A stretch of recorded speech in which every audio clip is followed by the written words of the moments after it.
اعوذ باللہ السمیع العلیم من الشیطان الرجیم بسم اللہ الرحمن الرحیم۔ معزز سامعین، میں ڈاکٹر حسن جمیل سندھو آپ سے مخاطب ہوں۔ آج میں انشاءاللہ تعالیٰ قرآن پاک کے تیسرے پارہ کی مختصر تفصیل آپ سے بیان کروں گا۔ اس پارہ کے ابتدائی حصہ میں سورہ البقرہ کا آخری حصہ اور بقیہ حصے میں سورہ آل عمران کا ابتدائی حصہ ہے۔ پارے کے ابتدائی حصہ میں آیت الکرسی آئی ہے، جو کہ اللہ تعالیٰ کی عظمت، شان، بزرگی اور بڑائی کو بیان کرتی ہے۔ یہ قرآن پاک کی عظیم ترین آیات میں سے ایک ہے، اور اس آیت کی فضیلت یہ ہے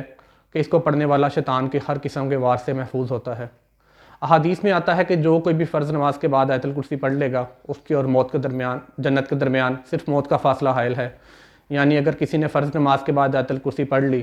اور اس کے بعد اس کو اگلی نماز سے پہلے موت آ گئی تو وہ انشاءاللہ العزیز جنت میں داخل کر دیا جائے گا۔ اگلی آیات میں اللہ رب العزت نے حضرت ابراہیم کے واقعے کا بیان فرمایا ہے کہ انہوں نے نمرود کو ایک اللہ پر ایمان لانے کی دعوت دی، لیکن نمرود تکبر میں اپنے پڑا رہا اور وہ ہر بات کا جواب آگے سے دیتا تھا کہ میرے پاس یہ طاقت ہے، میں فلانی چیز کا مالک ہوں، میں یہ کر سکتا ہوں۔ تب حضرت ابراہیم نے اس کو یہ کہہ کر لاجواب کر دیا کہ میرا رب مشرق سے مغرب کی طرف سورج کو لے کر جاتا ہے، تم سورج کو مغرب سے مشرق کی طرف لے آؤ تو میں تمہیں اپنا رب مان لوں گا۔ نمرود لاجواب ہو گیا اور اس نے حضرت ابراہیم کو اٹھا کر آگ میں پھینک دیا، لیکن اللہ کے حکم سے وہ آگ ٹھنڈی ہو گئی اور حضرت ابراہیم محفوظ رہے۔ مزید اگلی آیات میں حضرت ابراہیم کا ہی واقعہ بیان کیا گیا ہے کہ انہوں نے اللہ رب العزت سے پوچھا کہ اے میرے رب، تم مرنے کے بعد لوگوں کو دوبارہ کیسے زندہ کرے گا؟ تب اللہ نے فرمایا کہ تم 4 پرندے لو، ان کا گوشت کرو اور مختلف پہاڑوں کے مختلف حصوں پر رکھ دو اور پھر دیکھو کہ کیا ہوتا ہے۔ آپ نے ایسا ہی کیا اور اللہ کے حکم سے وہ سارے پرندوں کے گوشت کے حصے آپس میں مل گئے اور دوبارہ زندہ جانور بن گئے۔ تب حضرت ابراہیم اللہ کا شکر بجا لائے۔ اور اسی طرح حضرت عزیر کا واقعہ بیان کیا گیا ہے کہ حضرت عزیر نے بھی اللہ تعالیٰ سے پوچھا کہ اے میرے رب، یہ کیسے ممکن ہے کہ تم مرنے کے بعد ہمیں دوبارہ زندہ کرے گا؟ وہ حالت سفر میں تھے، ایک درخت کے نیچے وہ آرام کرنے کے لیے لیٹے اور وہاں اللہ تعالیٰ نے ان کو لمبی نیند سلا دیا۔ جب وہ سو کر اٹھے تو ان کے قریب ان کا جو گدا تھا اس کی ہڈیوں کا ڈھانچہ پڑا ہوا تھا اور ان کا جو کھانا تھا وہ باسی ہو چکا تھا۔ وہ پریشان ہو گئے کہ یہ کیا ماجرا؟ تو اللہ تعالیٰ نے ان کو بتایا کہ میں نے تمہیں 100 سال تک سلایا تھا اور تم دیکھ لو میرے حکم سے تم زندہ ہو، صرف نیند میں تھے، لیکن باقی جو تھے تمہارا جاندار، تمہارا جو گدا تھا جانور اور تمہارا کھانا تھا وہ باسی ہو چکا ہے۔ یہ کچھ واقعات اللہ نے بیان فرمایا ہے جس سے ہمارا ایمان مضبوط ہوتا ہے کہ ہم انشاءاللہ مرنے کے بعد بروز قیامت دوبارہ زندہ کیے جائیں گے اور اللہ کی بارگاہ میں حساب کتاب کے لیے بلائے جائیں گے۔ ان آیات میں اللہ رب العزت نے اللہ کی راہ میں مال خرچ کرنے کا بھی بتایا ہے کہ اللہ تعالیٰ فرماتے ہیں کہ مال خرچ کیجئے جو ہم نے آپ کو دیا ہے یتیموں مسکینوں پر، اس سے پہلے کہ توبہ کا دروازہ بند ہو جائے اور موت کا فرشتہ آپ کو نظر آ جائے۔ تب کسی کی کوئی توبہ قبول نہیں کی جائے گی اور کسی کی کوئی نیکی قبول نہیں کی جائے گی۔ ہمیشہ پاکیزہ اور حلال مال اللہ کی راہ میں خرچ کرنے کا حکم دیا گیا ہے۔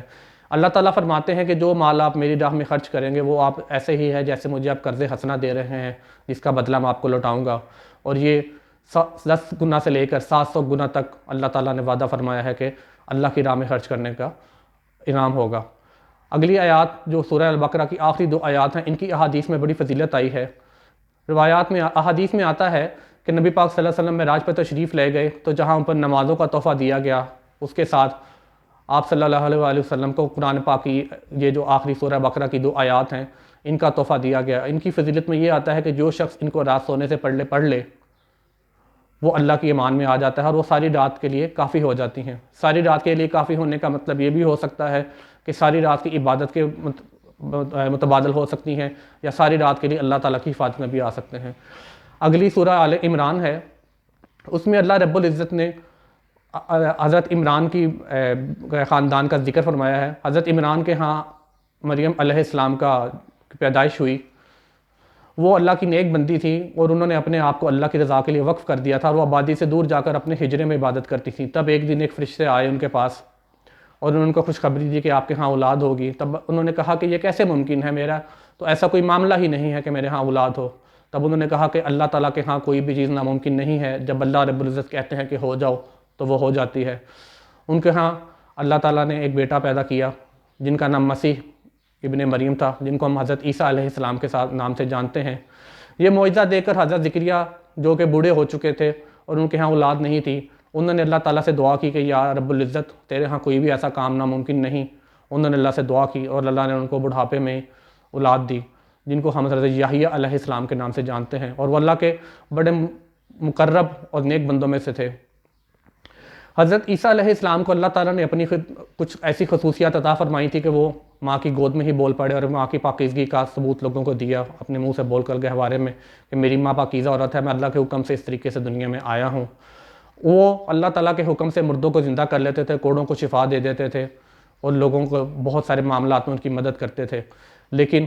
اس علاقے کے جو لوگ تھے وہ آپ سے خائف ہو گئے اور انہوں نے آپ کو ختم کرنے کا منصوبہ بنا لیا، لیکن اس سے پہلے ہی اللہ رب العزت نے آپ کو اطلاع کر دی اور آپ کو آسمانوں کے اوپر اٹھا لیا، اور وہ قیامت سے پہلے دوبارہ زمین پر نازل کیے جائیں گے اور نبی پاک صلی اللہ علیہ وسلم کی امت میں شامل ہو کر نبی پاک صلی اللہ علیہ وسلم پر ایمان لائیں گے اور دجال کے خلاف جہاد کریں گے۔ حضرت عیسیٰ علیہ السلام کی بزرگی جو ہے، ان کی آج کل جو ان کی امت ہے ان کو ہم عیسائیوں کے نصارہ کے نام سے جانتے ہیں۔ اللہ رب العزت ان سے بڑے سخت خائف ہوئے جب انہوں نے اللہ پہ جھوٹ باندھا کہ اللہ نے اپنے ہاں بیٹا پیدا کیا ہے۔ اللہ کہتے ہیں اس میں ایسی کوئی حقیقت نہیں، نہ میں جنا گیا ہوں اور نہ ہی میں نے آگے کسی کو اپنے ہاں سے پیدا کیا ہے، میں تمام مخلوقات کا خالق ہوں،